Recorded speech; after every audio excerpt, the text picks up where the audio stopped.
అంటే ఇవన్నీ అడుగుతారా గురుగారు? అంటే మీకు ఇన్ని తెలుసు కాబట్టి, మా పిల్లలకి పెళ్ళిళ్ళు కావట్లేదనో, లేదంటే వీళ్ళు చదవట్లేదనో, వాళ్ళకి ఉద్యోగం ఎప్పుడొస్తది? లేదంటే ఇంకోటి ఇలాంటివి అడుగుతూనుంటారా? నేను జవాబు చెప్పాయి భౌతికపరమైనవి కదా అయి. ఆ! అది ఆధ్యాత్మిక పరమైంది కాదు. అహా! హ్మ్. నేను చెప్పనది. ఎంటర్‌టైన్ చేయరు మీరు దాన్ని ఇంకా. అవును. పూర్తిగా భౌతికపరమే. అవును. నువ్వు అంటే అక్కడ వీళ్ళు బిజినెసే అంటే చేస్తున్నావు. గురువు గారికి ఇన్ని శక్తులున్నాయి, ఇంతుంది కాబట్టి ఏమన్నా చెప్తారేమో అని అడిగేవాళ్ళు ఉండరా? మీ గ్రూప్‌లో గాని, ఇంకోటి గాని? లేరు, అటువంటి వాళ్ళు లేరు. ఎందుకంటే ఓన్లీ శక్తి ప్రసరించి నీకు బ్లిస్ఫుల్గా ఉంచటమే. హ్మ్. లేదా నీ థాట్స్ని కొంత డైవర్ట్ చేయటమే. నీకు వెదవ థాట్స్ రాకుండా కొంత డైవర్ట్ చేయడానికి హ్మ్. ఉపయోగపడుతుంది. అంటే ఈ కర్మలేంటి గురుగారు? కర్మ అనేది ఏంటి? అసలు కర్మ అంటే అనుభవించాలి, ప్రారంధ కర్మ, ఈ కర్మ, ఆగామి కర్మ ఇవన్నీ చెప్తారు కదా! ఈ కర్మలన్నీ అసలు మనం తెచ్చుకుంటామా? ఏంటి కర్మ అనే దానిపైన మీరేమి దీని గురించి తెలుసుకున్నారేంటి? కర్మలంటూ ఏమీ ఉండవు. సాల్వేషన్ ఉండదు, లిబరేషన్ ఉండదు. హ్మ్. సాల్వేషన్ అంటే లిబరేషన్ తెలుసు కదా. చెప్పండి. చెప్పండి నాకు వివరంగా చెప్పండి. సాల్వేషన్ అంటే మోక్షం, మోక్షం, ముక్తి, మోక్షం. ముక్తి మోక్షం. ఈ రెండు కూడా అబ్స్ట్రాక్ట్ థింగ్స్. అబ్స్ట్రాక్ట్ అంటే డిఫైన్ చేయలేము. అది అసలు ఎందుకు నువ్వు దాని గురించి ఆలోచిస్తావు? ముక్తి మోక్షం కోసం నువ్వు దేవుడి చుట్టూ తిరగాల. నువ్వు బుద్ధివంతుడు అయితే నీ మనసే నీకు చెప్పుద్ది దాన్ని. నీ ఆలోచన నీకు అన్ని ఎన్నో లెసన్స్ చెప్పుద్ది. నువ్వు పెద్ద పని చేస్తే నేను ఎంత కాదన్నా కానీ రిపీట్ అవుతాను. అయ్యో నేను ఈ పాపం చేశాను నేనే భావం నీలో తెలియకుండా. అది చాలు శిక్ష, అంతకంటే ఏం కావాలి? అంతేకాని నేను 100 మందిని చంపాను కాబట్టి నాకు తర్వాత ఏమైద్దంటే, నీకు మనసు ఉంటే అవుతుంది, లేకపోతే అది నరకము. ఇవన్నీ కూడా యథాపని చేయొద్దని మన వాళ్ళు చెప్పిన సిద్ధాంతాలే గొప్ప సిద్ధాంతాలు. యథాపని చేయకు, నీ వల్ల ఇంకోళ్ళు బాధపడకూడదు అనేది ఉంటుంది. ఈ రకరకాల సమస్యలు మరి ఎందుకు మానవుడికి వస్తున్నాయి గురుగారు? రకరకాల ఫిజికల్లో కానీ వాళ్ళకి సమస్యలు ఎందుకు వస్తున్నాయంటే, ఇప్పుడు జంతువు కంటే సమస్యలు ఉంటాయి, రావు. మనిషి అయి పుట్టిన తర్వాత ఆలోచనాపరమైంది కావచ్చు, వాడు పూర్వజన్మ అన్నీ కూడా తప్పు మాట అయ్యి. ఇప్పుడు నీ ఒక పేద కుటుంబంలో ఉన్నవాడు వాడింత తింటాడు, హాయిగానే పడుకుంటాడు, కానీ మంచి ఎంజాయ్ చేస్తాడు. కానీ నువ్వు వ్యత్యాసాలు ఎందుకు వచ్చినాయి? ఇప్పుడు అక్కడ పేద కుటుంబంలో ఉన్నాడు, అదొక బాగా చదువుతాడు, ఇంకోటి బాగా చదవడు, ఇంకొకరు అనుకోకుండా అన్ని కలిసి వస్తుంటాయి, వాళ్ళకి అనుకోకుండా జరుగుతుంటాయి. పూర్తిగా అంతా కూడా వాళ్ళు పరిశుభ్రంగా ఎన్ని చూసుకున్నా కానీ వాళ్ళకి ఒక క్యాన్సర్ అటాక్ అవుతుంటుంది, లేదా ఇంకోటి ఏదో జరుగుతుంది. ఇవన్నీ అసలు ఎందుకు ఇవన్నీ జరుగుతుంటాయి?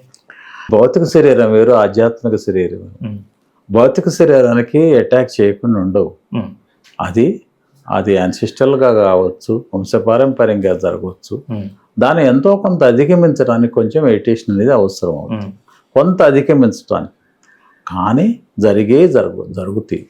జరిగినంత మాత్రాన మనిషి ప్రాణం అనేది ఎప్పుడైనా పోయేది వెనక ముందు. అంతేగాని పాపపుణ్యాలతో దానికి సంబంధం లేదు. పాపం చేసినోడికే క్యాన్సర్ వస్తే చేయను, ఇవన్నీ తప్పు మాటలే.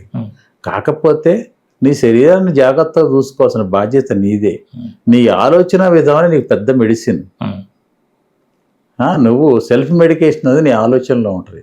నువ్వు ఎప్పుడు నాకేదో రోగం ఉంది అనుకుంటే రోగం ఉంటుంది, లేదు అనుకుంటే లేదు.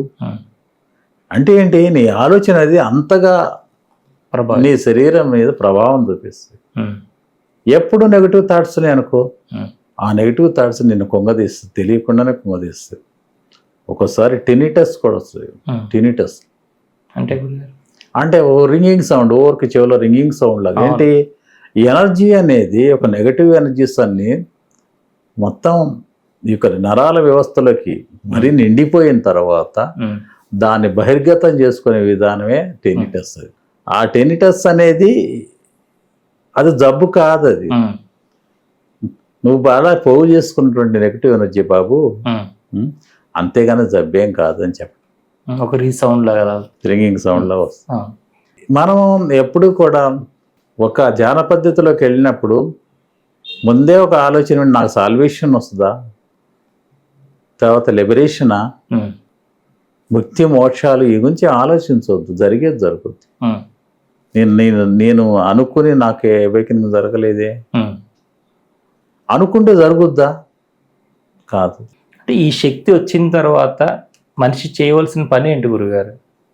ఆ ఈ శక్తి వచ్చిన తర్వాత నేను ఏ విధంగా ఈ ప్రపంచానికి ఉపయోగపడతాను, నేను ఈ ప్రకృతిని ఎంతవరకు శుభ్రం చేయగలుగుతాను, నా థాట్ ప్రాసెస్ని ఏ విధంగా సద్వినియోగం చేసుకోగలుగుతాను, ఇట్లనే దీంట్లోనే అందరి మానవుడిలాగా ఉండాలా, నేను ఎందుకు చేసుకోకూడదు అనే భావం అనేది ఇంపార్టెంట్. మానవ జాతికి మూలమైన ప్రకృతిని ఏ విధంగా నేను రక్షించుకోగలుగుతాను, నా వంతు పాత్రని ఎందుకు నిర్వర్తించకూడదు, నాకు అవకాశం వచ్చింది కదా అని. అంటే మీరు ఇంత గుప్తంగా ఉండిపోవడానికి కారణం ఏంటి గురుగారు? అంటే మీరు అనుకుంటే విశ్వవ్యాప్తం అయ్యవచ్చు కదా. ఏమో నేను బుక్ వరకే రాశాను, ఆ బుక్కే పెద్ద సేల్ ఏం కాలేదు. మరి ఉన్నమాట చెప్తున్నా కదా. తర్వాత ఏం చేశాను, తెలుగులోకి ట్రాన్స్లేట్ చేశాను. కాన్షియస్నెస్లో ఒక లెవెల్స్ ఏ విధంగా క్రాస్ అవ్వకుండా వెళ్ళిపోతాం, what is manifestation, what is visualisation ఇవన్నీ పదాలకు కూడా ఏ విధంగా ఎందుకు ఉపయోగించాల్సి వచ్చింది, ఇవి ఆధ్యాత్మికతలో ఎందుకు వాడాల్సి వచ్చింది, ఈ యొక్క నాలుక యొక్క పాత్ర ఏంటి, ఈ యొక్క కాన్షియస్నెస్ నాలుక చాలా ఇంపార్టెంట్ పార్ట్. అవునా గురుగారు, చెప్పండి దాని గురించి. ప్రతిదీ కూడా నాలికలోనే. మనకి ఇప్పుడు ఆత్మకి నాలికే, నాలిక అనేది కింద మూలాధార నుంచి నాలిక లింక్ అవుతుంది. అందువల్లనే టేస్ట్ అనేది అన్నిట్లో కంటే ప్రత్యేకమైనటువంటి మన సెన్సెస్ అన్నమాట. అది నాలిక నాలిక ఒక తిప్పటం వెనక్కి ముందుకి పైకి కింద ద్వారానే. ఇప్పుడు నేను టర్న్ తోటి కిందికి ఇక్కడ టచ్ చేయను, నేను టర్న్ తోటి తెలియదు. నాలిక యొక్క కదలికలే నా యొక్క శరీరాన్ని యొక్క ప్రతి భాగాన్ని స్పర్శిస్తాయి. అందువల్ల నాలిక అనేది అంత ఇంపార్టెన్స్ ఉంది. ఆలోచిస్తే ఏదైనా నాలికని ఇట్టా ఎన్ని రకాలుగా తిప్పితే అన్ని రకాలుగా. ఇప్పుడు నేను పరిశ్రమ టచ్ చేయండి మన టచ్ చేయండి, ప్రతి పార్ట్ని నాలిక యొక్క కదలికల ద్వారా ప్రతి భాగాన్ని టచ్ చేయగలుగుతాం.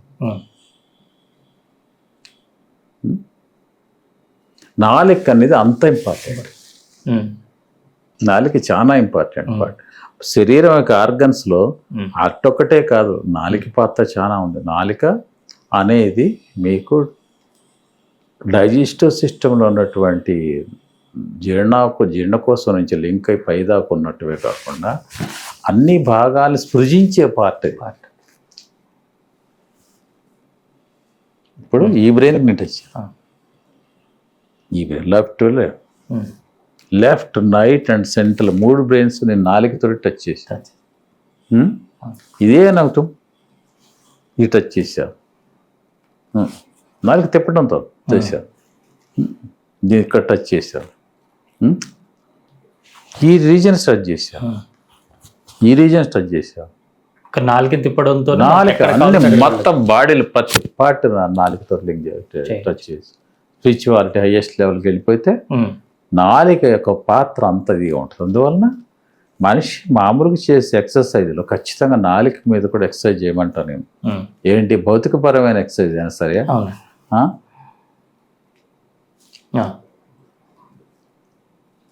రకరకాలుగా. ఎందుకంటే this such an important part of the body. ఎందుకంటే మన జీవన విధానం ఇప్పటిది కాదు, బిఫోర్ బీసీ ఎంతో వెనకది. నిజం చెప్ప ఇండస్ వ్యాలీ సివిలైజేషన్ నుంచి మొదలు పెట్టుకుంటే దాని తర్వాత వచ్చినటువంటి ఎన్నో పరిణామాలు, దాని నుంచి జీవన విధానం నుంచి గొప్ప గొప్ప వ్యక్తులు ఆహారం కాడ నుంచి స్పిరిచువాలిటీ కాడ నుంచి ప్రతిదీ ఈ విధంగా చెయ్యాలి, ఈ విధంగా నిర్దేశించారు. నిర్దేశించడం అనే దానికంటే పాటించమన్నారు. అది మామూలుగా ఎంతో అధ్యయనం చేశారు.